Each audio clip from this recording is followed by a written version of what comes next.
Majelis Ta'lim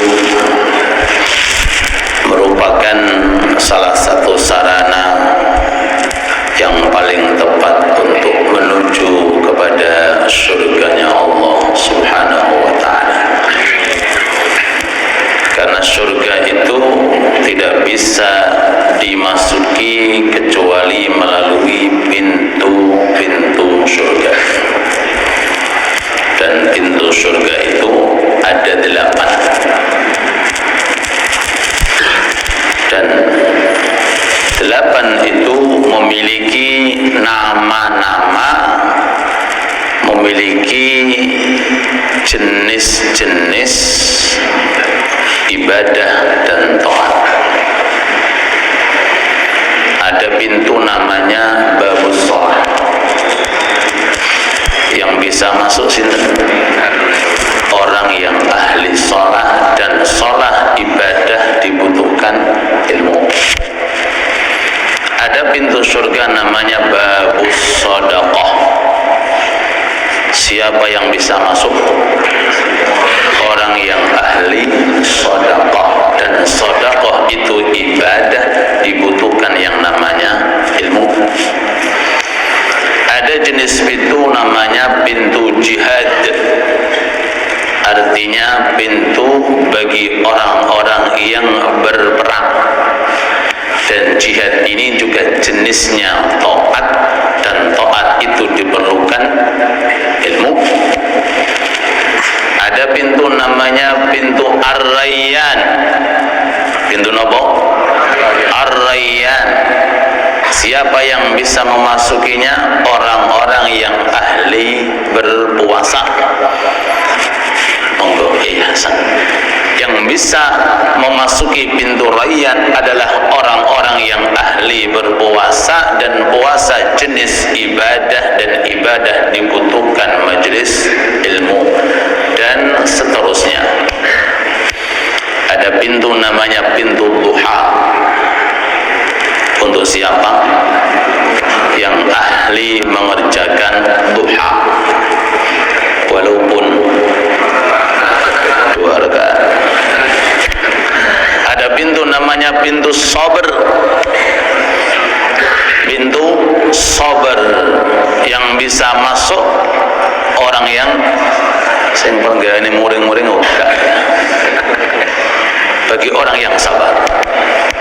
Ada pintu namanya pintu birrul walidain, yang bisa memasuki orang-orang yang berbakti. Orang yang durhaka nggak bisa masuk. Dan birrul walidain jenis ibadah, dibutuhkan ilmu. Ada pintu namanya babut taubah, yang bisa masuk orang-orang yang ahli istighfar dan ahli taubat. Jenengan kinten-kinten melebu pintu pundi? Nah, kok ngguyu? Kita ngeleti kan? Sanjang Pak Ketua sedanten. Amin Allahumma amin. Ketika hadis ini disampaikan oleh Rasul Muhammad sallallahu alaihi wasallam, disampaikan di kalangan para sahabat, di situ ada sahabat Abi Bakar Siddiq mengatakan, "Ya Rasulullah, apakah ada dari kalangan umatmu yang dipanggil dari semua pintu? Sini lo masuk ke aku pintu sholat, sing pintu puasa pun enggak, kamu masuk ke aku. Yang jihad enggak, kamu masuk yang ke." Jadi rebutan pintu surga. Kira-kira ada enggak? Hal yud'a ahadun min tilkal abwabi kulliha? Apakah ada napa wonten ya Rasulullah dari kalangan umat panjenengan yang nanti ketika mau masuk surga jadi rebutan pintu surga? Ana wong dadi rebutan pintu surga, ana wong dadi rebutan pintu neraka. Naudzubillah. Apa kata Rasulullah? Naam, ya ada. Wa arju an takuna anta minhum. Dan aku berharap engkau wahai Abu Bakar salah satu kalangan umatku yang nanti akan masuk ke dalam apa? Ke dalam surga melalui pintu-pintu yang ditentukan oleh Allah. Nah, terus dari ini hadis berarti majelis taklim niki penting. Nggih. Karena tidak mungkin seseorang itu masuk surga kecuali melalui pintu. Nah, cuma kalau sudah masuk melalui satu pintu ya tidak mungkin keluar, Pak. Sudah. Tidak ada istilahnya orang masuk surga kemudian keluar. Lah rata-rata, maaf, kira-kira seseorang itu masuk surga melalui yang mana? Sesuai dengan amal yang terbanyak dari jenis amal yang menjadi nama pintu.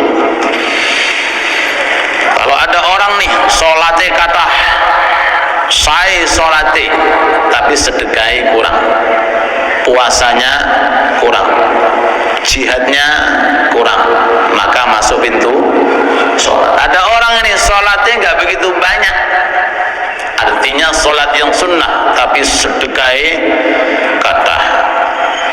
Ada masjid masuk apa? Ada masjid ikut bangun, ada mushola ikut bangun, ada tabligh ikut nyumbang. Panjenengan sedanten niki masuk surga melalui satu pintu, tidak mungkin dua pintu. Alasannya kalau sudah masuk tidak mungkin.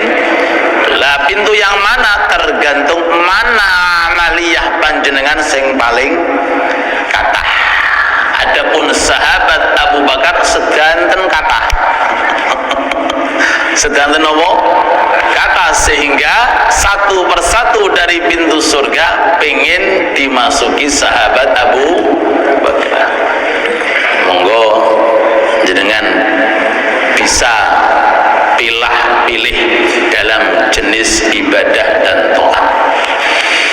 Yang senang sholat, oh kemungkinan masuknya melalui pintu sholat. Yang senang puasa, kelihatannya masuk ke pintu Rayyan. Yang senang jihad, insya Allah masuk ke pintu jihad. Yang senang sedekah, yang senang sedekah masuk ke pintu sedekah dan seterusnya. Mudah-mudahan Allah mentakdirkan kita dengan rahmatnya digolongkan termasuk ahli syurga, amin ya rabbal alamin. Melanjutkan pembahasan kitab Adab Sulukil Murid. Okay. Bila ada yang membawa kitabnya, halaman 14, wal ta'lam ayyuhal murid anna lil qalbi ma'asi. Ketahuilah bahwa di dalam hati manusia terdapat maksiat.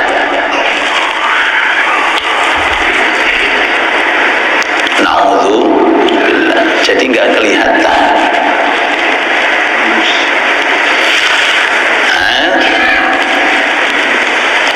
Hiya afhash min ma'asil jawarih. Maksiate ati niki para lebih dahsyat daripada maksiate anggota tubuh yang lain. Mata ada maksiatnya karena memandang yang haram, iya. Tapi hati maksiate luwih nemen daripada maksiate mata. Mulut juga punya maksiat. Telinga juga ada maksiat. Tangan juga ada maksiat. Perut juga ada maksiat. Kaki juga ada. Sedanten niku maksiat masih enteng, masih ringan dibanding daripada maksiat nopo ati. Makanya diperlukan bagi kita untuk melazimkan zikir, khususnya sebelum subuh. Ya Hayyu Ya Qayyum La ilaha illa anta subhanak inni kuntu minal zalimin. Apal? Panggil tungguan sinten? Nabi Yunus. La ilaha illa anta subhanak inni kuntu minal zalimin. 40 kali. Berapa kali para? La ilaha illa anta subhanak. Terusin apa? Inni kuntu kula niki tiyang zalim Gusti. Nabi Yunus di dalam perutnya ikan cuma niku yang diandalkan. Nah, tapi sakit keluar sampai ke daratan. Bayangin bahwa wonten tiang ditelan ikan paus, keluarganya nggak tahu, kerabatnya nggak tahu, juga mau informasi juga tidak bisa karena SMS, nggak ada Facebook, nggak ada HP. Sampai malaikat Jibril niku matur, Gusti, ini ada suara Yunus kok di dalam dasarnya laut. Kata Allah, iya, diuntal paus. Tapi Allah Maha memiliki alternatif. Cukup dengan satu doa niki, dosanya diampuni oleh Allah dan dikeluarkan sampai ke tepi pantai. La ilaha illa anta subhanak inni kuntu minal. Berapa kali? 40 kali. Kapan diwaos? Sebelum subuh. Kalau ternyata keblabasan, kenapa keblabasan? Pas tanginya pas fajar, salatu khairum minan naum, dibaca setelah fajar. Nggak ada waktu, dibaca sampai sebelum zuhur. Nggak ada waktu, dibaca setelah zuhur. Nggak ada waktu, dibaca setelah asar. Nggak ada dibaca malam. Nggak ada waktu. Wallahu a'lam. Menungso apa dudu nih. Bisa dibaca walaupun kita dalam kendaraan. Nah, karena ulama mengatakan ya, sunnah mengqadai itu bukan hanya yang wajib. Sunnah mengqadai itu bukan hanya yang sunnah. Bahkan setiap wiridan yang sudah jenengan istiqomahkan, punya kepribadian sendiri, ini wiridanku, ini amalanku, maka kalau jenengan tinggalkan, jenengan apa? Qadai. Apa tujuannya? Biar syaitan itu kecewa. Karena setan itu paling gak seneng, Pak, ketika ada hamba gak bisa ibadah. Oh, hari ini gak bisa duha, keplok-keplok. Orangnya pinter, tak qadai mantun zuhur. Mantun zuhur gak bisa, setan keplok-keplok. Jadi orangnya tak qadai malam. Malam gak bisa, setannya seneng. Jadi orangnya tak qadai hari yang kedua. Selama amalan itu diqadai, maka itu membuat syaitan kecewa. Terus sekali lagi, di antara alternatif untuk membersihkan hati dari noda hati, yaitu wiridan 40 kali sebelum fajar. Ya Hayyu Ya Qayyum La ilaha illa anta subhanak inni kuntu. Famin afhashiha, di antara jenis kemaksiatan yang paling dahsyat di dalam hati manusia adalah al-kibru, sombong. Gak ketok loh, Pak. Ayo, jenengan bisa mengetahui orang sombong dah itu gimana caranya? Hah? Gak kelihatan. sebab sombong itu letaknya di dalam hati. Belum tentu yang bajunya bagus dia sombong, belum tentu yang rumahnya mewah dia sombong, belum tentu dia yang punya dunia sombong. Kadang-kadang orang di rumah bisa sombong. Kok bisa ya kan di rumah kok sombong? Kadang-kadang orang nggak punya, fakir miskin bisa sombong. Jangan, jadi sombong ini penyakit hati, tidak bisa dilihat dengan anggota yang zahir. Sahabat Abu Bakar Siddiq radhiyallahu anhu wa ardhah matur, ya Rasulullah, wahai Rasulullah, inni uhibbu, aku mencintai ats-tsaubal jamil, pakaian yang bagus, wan na'lal jamil, dan sandal yang bagus. Apakah aku digolongkan orang yang sombong? Kata Rasul, Abu Bakar, sombong itu ghamtun nas, sombong itu suka menzalimi orang, wa batarul haq, dan tidak mau kebenaran. Kalau ada orang dinasihati tidak mau menerima, kalau ada orang perbuatannya selalu zalim, maka itu ciri daripada orang yang sombong. Mudah-mudahan kita dijauhkan dari sifat sombong, waria, dan sifat pamer. Sifat apa? Pamer. Ini juga penyakit hati, tidak bisa dilihat. Ada orang pasang status, oh riak, bukan sakit. Ada orang kirim foto dikatakan riak, bukan sakit.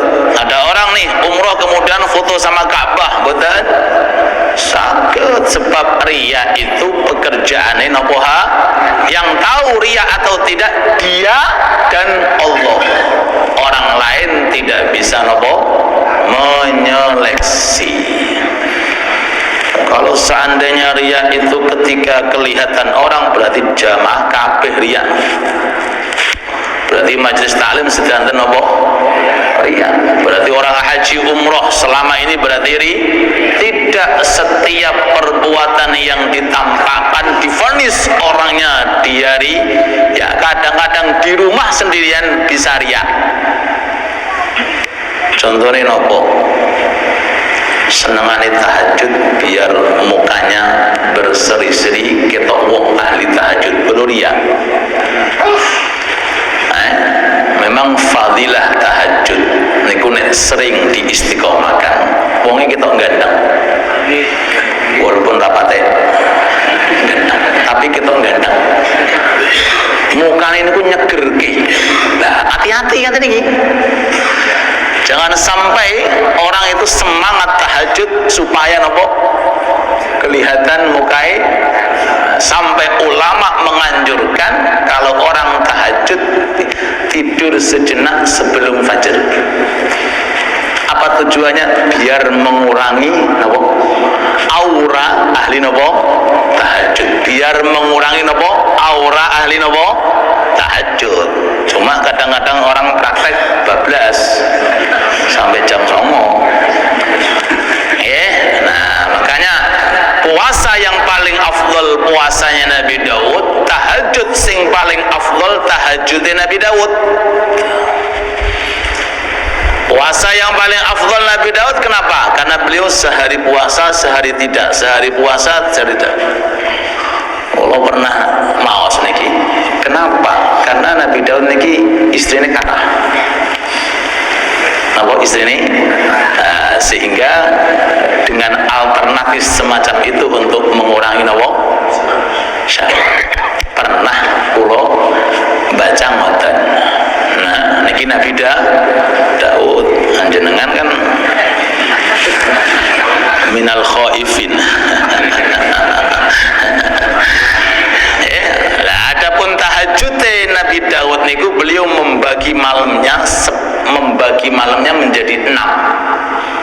Beliau tahajudnya diambil 1/6 yang keempat dan yang ke-5, sehingga yang ke-6 digunakan untuk istirahat. Nah, cuma sekali lagi awas kalian jenengan niru khawatir nopo 14 akhirnya subuh plus ketiga kata Imam Haddad, wal hasad, yaitu sifat dengki, sifat iri hati, tidak suka kalau tetangga punya nikmat. Bahkan kadang-kadang timbul penyakit ini antar kiai. Loh, kiai ya nggih, walaupun sekelas kiai ku nggih menungso Pak. Kadang-kadang antar majelis, kilo majelisku rame, majelismu gak rame, ya bisa juga. Antar jamaah, delok kopiahku ono labele, sarungku ono labele. Makanya perlu digodok terus awak dhewe iki Pak. Digodok, terus digodok, cek mateng. Dengan apa? Memperbanyak mengkaji babagan hati. Niki sifat hasad. Al hasad ya'kulul hasanat kama ta'kulun narul hatab. Tanpa terasa pahala orang yang punya hasad niki habis entek. Loh, kok bisa entek? Digerogoti kali sifat nopo? Hasad. Al hasad yakul hasanat. Sifat hasad memakan kebaikan orangnya, memakan. Kama ta'kulun narul hatab, sebagaimana api kalau dinyalakan enggak dipadamkan, insyaallah kalau kopong sak gresik entek. Perumpamaannya seperti itu. Maka kasihan kalau ada orang itu ahli ibadah tapi yo ahli hasad, ahli zikir tapi yo ahli hasad, ahli majlis tapi yo ahli hasad, ahli tahajud tapi yo ahli kaentuk opo-opo. Kenapa kok tidak dapat apa-apa? Dimakan oleh sifat nopo? Hasad. Nah, terus ulangi malih, 3 penyakit dalam hati niki membahayakan. Beberapa hari kemarin kita kedatangan tamu, Syekh Sami mengatakan, ya, kalau penyakit zahir itu kan kalau nggak diobati paling-paling membunuh. Ini apa nggih?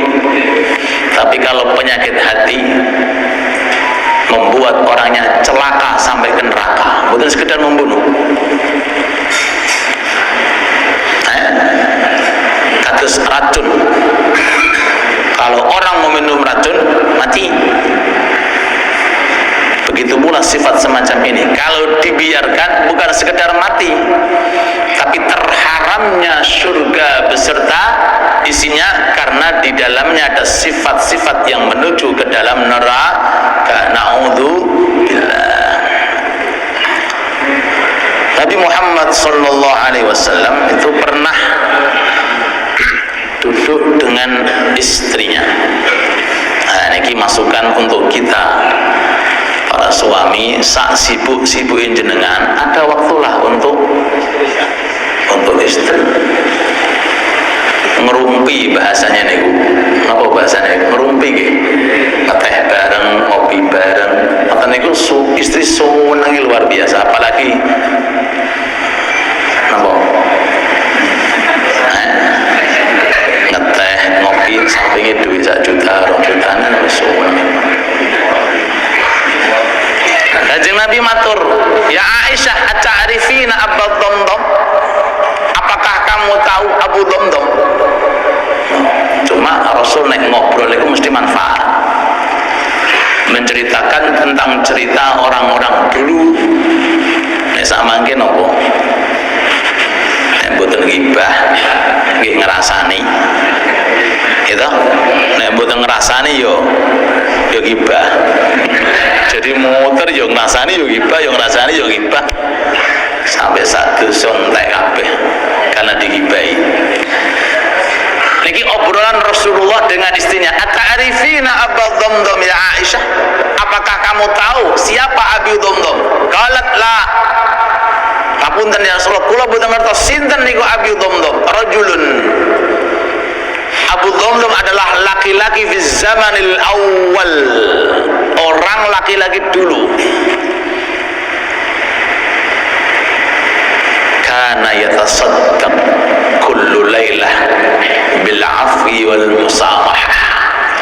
Tiap malam sedekah dengan mengikhlaskan, memaafkan, merelakan orang-orang yang pernah berbuat zalim kepada dia. Enteng apa abot? Abot apa enteng?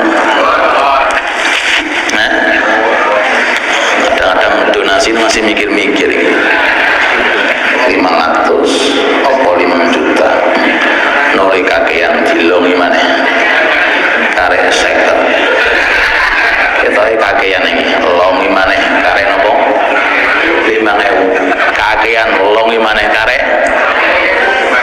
kita wong itu koi ini lebih berat. Bayangin, Rasul mengatakan yatasaddaq, sedekah sudah senilai sedekah. Jadi sedekah tidak harus menggunakan harta, uang, tenaga dan pikiran. Dan sedekah yang paling berat mengikhlaskan. Kalau ada orang pernah menghina jenengan, diikhlaskan apa dibalas? Oh dibalas, musamahah, diikhlaskan. Nah ini contoh ngersiin apa? Hati. Guru saya Al-Habib Umar bin Muhammad bin Salim bin Hafid, itu namanya Habib Muhammad bin Abdullah Al-Haddad, guru sekaligus mertua, jadi diambil apa mantu. Niku pernah ceramah teng masjid, pernah nopo ceramah teng masjid.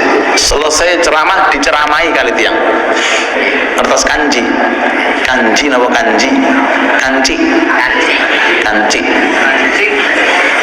Apa bahasa Indonesia ini?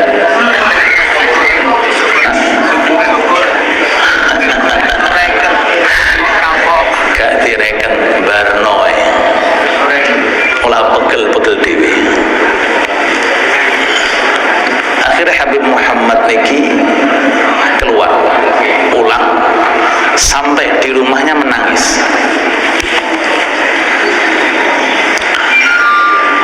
Ditanya sama santrinya, wahai Habib, kenapa anda menangis? Kata beliau, aku menangis karena terlambat memaafkan. Terus tiang laki-laki, niki tiang laki-laki, niki rijalun la tulhihim tijaratun wala bay'un an dzikrillah. Aku menangis kenapa kok sampai di rumah baru saya maafkan, kenapa enggak tadi di dalam masjid? Jadi terlambatnya beliau memaafkan membuat beliau menangis. Aku bisa memaafkan tadi loh di dalam masjid, bisa aku maafkan.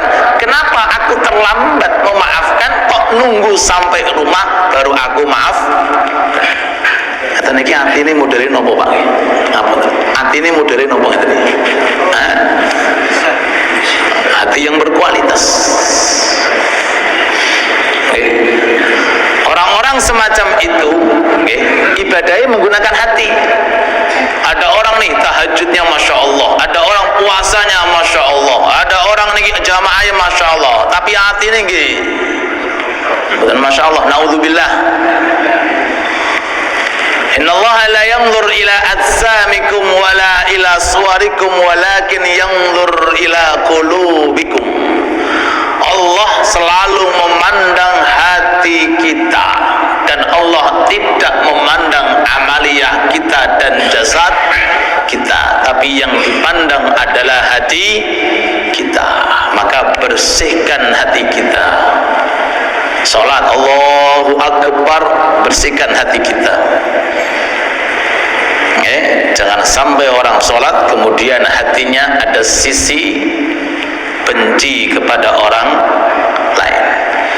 Kalau seandainya orang itu boleh benci, yang layak dibenci siapa Pak?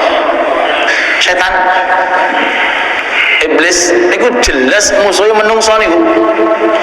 Inna syaitana kana lakum aduwwum mubin. Sesungguhnya syaitan bagi kalian musuh yang jelas. Kalau seandainya kita mau membenci, maka yang layak kita benci adalah syaitan. Aduwwum mubin, musuh yang paling jelas. Selain daripada syaitan, bukan musuh kita. Karena finish manusia tiada tahu kecuali Allah Subhanahu wa ta'ala. Maka mari kita berupaya sekuat tenaga untuk selalu menghadiri majelis ta'lim, wabil khusus majelis ta'lim yang pembahasannya tentang pembahasan tasawuf, tentang pembahasan nanti. Mudah-mudahan Allah menjadikan kita orang-orang yang berilmu, dan semoga Allah telah membersihkan hati kita dan memasukkan ke dalam hati kita sifat-sifat orang-orang yang diridai oleh Allah. Amin ya rabbal alamin. Sebagai penutup, Syekh Abdul Qadir Jailani alaihi ridwanullah, wali masyhur yang tidak asing di kalangan rakyat Indonesia. Manakiban kan kembali kepada Syekh Abdul Qadir Al-Jilani. Pernah beliau kedatangan pemabuk, orang yang suka mendem kalau bahasa Jawa. Mengatakan, Syekh, ya ada apa? Bisa enggak ya Allah menjadikan aku saat ini seperti Anda? Langsung wali. Bisa enggak? Oh bisa. Fa'alul lima yurid. Jadi Allah kalau mengangkat hambanya itu enggak perlu Pak istiqomah dulu, alim dulu, enggak perlu. Innama amruhu idza arada syai'an ayyaqul lahu kun. Bisa. Allah punya kemungkinan, Allah punya segala-galanya, mutlak kemampuannya tanpa terbatas. Dibalik, maaf Syekh, kira-kira Allah mampu nggak menjadikan Anda seperti saya, pemabuk? Nangis Syekh Abdul Qadir.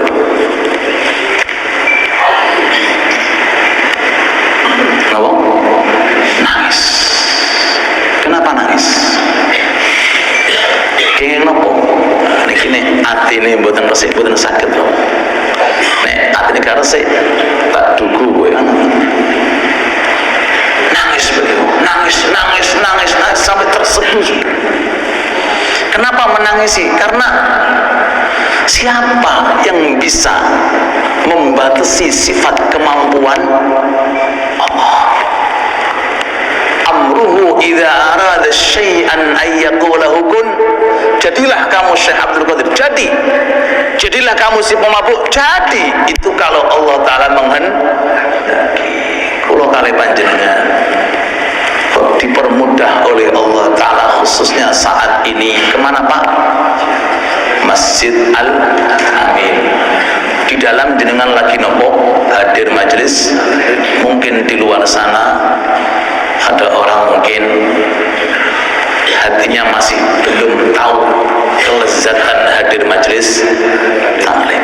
Karena jenengan mungkin wangsul dari pengajian, mungkin ngertos tetangga jenengan lagi nongkrong dengan burung piyune, lagi nongkrong dengan apa? Manuk perku putih. Hati-hati jenengan, jaga hati. Jaga hati. Jangan punya perasaan paling baik, apalagi kalau lewat orang-orang yang nongkrong di warung kopi. Hati-hati, jaga hati, karena kemuliaan itu milik Allah. Sallu ala Nabi Muhammad. Salah satu ulama besar, nek mboten salah niku Syekh Abdul Hasan Syadzili, pemilik Thariqah Syadziliyah, melihat pemuda-pemuda yang sedang mabuk, didongakno Pak, ya Allah, bahagiakanlah mereka di akhirat seperti engkau membahagiakan mereka di dunia. Kono nggih hati model ngoten nggih. Karena yang mendoakan wali Pak tobat sedanten Pak. Karena yang mendoakan hatinya bersih jernih. Karena yang mendoakan tidak ada sifat iri, dengki atau hasud, doanya mustajab. Ud'uni astajib lakum. Bahagiakan mereka ya Allah di akhirat sebagaimana engkau membahagiakan mereka di dunia. Santrinya matur, wahai imam, kok ndungane jenengan ngoten, ini ahli maksiat. Kata imam, aku minta sama Allah supaya dibahagiakan di akhirat alias supaya diberi taubat. Akhirnya diterima taubatnya oleh Allah, jadi santrinya Syekh Abdul Hasan Syadzili. Monggo jenengan praktek. Monggo. As-saqi bakhi, yang memberi saat itu Syekh Abdul Hasan Syadzili Allah, dan saat ini Allah Hayyun Qayyum, dan kekuatannya kekuatan Allah tidak berkurang sedikit pun. Tinggal kita menata hati kita, doa kita supaya diijabahi oleh Allah, dan semua harapan kita mudah-mudahan dikabulkan oleh Allah. Amin amin ya rabbal alamin. Atas kesimpulan dari pertemuan kali ini, mari kita menjaga hati kita, keluarkan sifat-sifat yang dibenci oleh Allah, yaitu sifat sombong, 2 sifat riya, dan 3 sifat hasud.